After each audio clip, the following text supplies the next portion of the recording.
বাৰু 3 idiots movie আপোনালোকে চাইছেনে তো তাৰ যেটো মেইন কেৰেক্টাৰ হয় ফুংচুক ৱাংৰু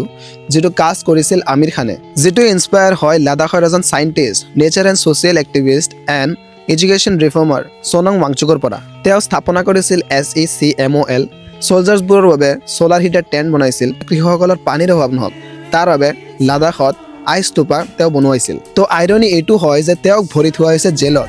under act NSA national security act and বেলেগ চাইডত হৈছে কুলদীপ সেংগাৰ যোনে এজন কনভিক্টেড ৰেপিষ্ট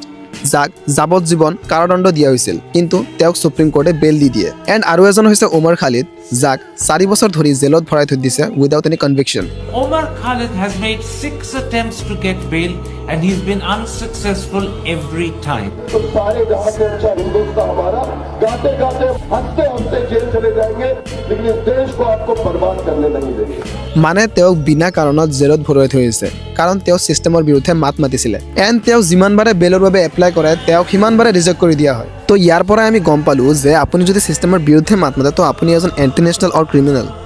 তো এনকে হ'ব ভাৰত বিশ্বগুৰু